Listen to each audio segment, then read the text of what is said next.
Zara says, if you just signed up a new client and you know the retention is 3 months only and you won't have access to their website or GMB, how would you rank them? And you know that retention is 3 months only and you won't have access to their website or their Google business profile, how would you rank them? I don't know. That's a hypothetical question that I wouldn't put myself in that position, Zara. I really wouldn't. I'm sorry. I wouldn't put myself in that position. I mean, why would you take somebody's money and promise them that, and I'm not picking on you, Zara, just understand that.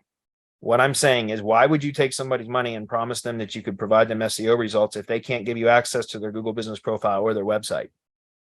That seems like that should be a prerequisite. Like, I'm not going to accept your money until I can confirm that I'm going to have access to your website or your Google business profile or both. Right? That would be my response. Which is, again, like, if I don't have access to your website or your Google business profile, there's likely not much I can do for you. I'm sorry.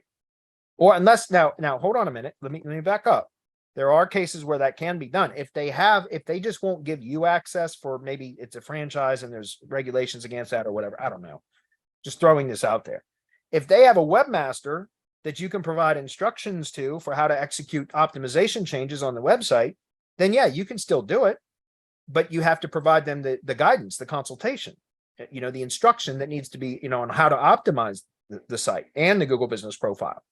If that's the case, if you just aren't going to have access and they're not going to make the changes that you suggest, then I would walk away from that. I would refund their money if you've already taken their money and say, I'm sorry, this isn't going to work out. Like, you're asking me to fight with my arms tied behind my back.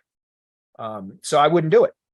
But if you have access, if they have the ability to optimize or make edits to the website and the Google business profile, but for whatever reason they just cannot give you access, then fine. Provide them with a screencast video and instructions on what to do, and then send that to them, and then it becomes their responsibility. However, keep this in mind. When you put, and I got this kind of hairy Gilliam, I say Gilliam, and then he's going to be mad that I said that. Harry Gilliam, he's a partner of mine now at Tree Care HQ, and he brought this. He had a statement that the way that he worded it, I'm going to butcher it, by the way, but the way that he worded it was spot on, and that is, when you put the success of your product or service, even in part, in the hands of your client, and they don't do what they're supposed to do, it's still going to be your fault that they didn't get the result. Do you understand? They're still going to blame you. Even if they didn't do their end of the deal, they're going to say that you have a substandard service or product or whatever that does not work. It's going to be your fault that they didn't get the result that you promised, even though they didn't do what they agreed to do when you sold them, right? When you closed them. Just understand that, right? It's the same thing with in coaching. It's the same thing with white label services, everything else, right? I can coach people all day long on how to optimize and get better results. If they don't do it, then they're going to come back and say 3 months down the road, because they didn't do what they learned, they didn't implement what they learned, they're going to come back and say, oh, semantic mastery stuff doesn't work. Oh yeah, did you do what what you learned how to do? A lot of the times, no. They just, they came, consumed some information, thought that just because they can consume some information that they're going to magically become better SEOs, even though they don't implement anything that they learn.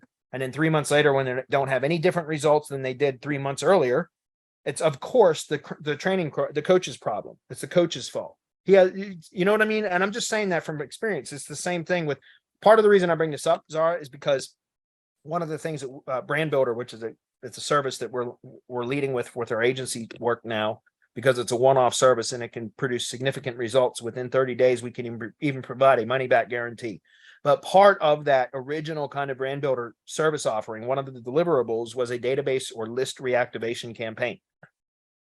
But that, in part, has to requires it, the way that we had it set up through High Level was it would require the client, the customer who purchased it, to engage with the High Level app in order to manage the database reactivation campaign. And Harry brought it to my attention. He was like, we can accomplish everything in all of the promises that we make in the Brand Builder service, that's what our leading offer is, without the database reactivation. And here's why we should remove that. Because if we promise, because part of the headline for that Brand Builder product or offer was that this is just part of the headline. It would said, and generate enough business within the first 30 days to more than pay for our service for the cost of the service, or we'll refund your money. And why we could make that bold statement, that promise in the headline in our offer, was because with the database reactivation campaign in the tree service industry, because I've done it dozens of times, all a tree service contractor has to do is generate one tree removal lead, close one job for tree removal from the database reactivation campaign, and it more than pays for the service. And so I could say with absolute certainty that as long as they had a customer list with, at least 50 valid customers, that we're going to be able to generate enough new business from the database reactivation campaign to more than pay for the cost of the brand builder service. However, that requires the way that we have it set up is that the client or the customer has to then log into their sub account in high level that we create for them, and then manage the leads that come in from the database reactivation campaigns. They have to learn to use the app. And that right there is a stopping point, because there's going to be a number, and I know from Tree Guys, because I've got a number of Tree Guys that I forced to subscribe to the app $100 a month because it's a lead management app, and they flat out just don't use it. And so that's the thing. If the database reactivation campaign is dependent upon the client, the customer using the app, and they don't use it, then who's responsible for the campaign not producing what you promised? It's really the client that's responsible, but who are they going to blame? They're going to blame you, the agency who sold them the service, right? But Mr. Customer, Mr. Client, Ms. Client, whatever, you didn't hold up your end of the bargain. You were supposed to use the app. Well, again, they're going to blame you. So why I bring all that up is because I would say if you don't have access to their product or their assets that you're supposed to be optimizing, then either walk away or make sure that it's clear and confirm this ahead of time that they have some way of making the recommended changes. Because otherwise you will be blamed for them not getting the results. Full stop. It happens every time. All right. Moving on.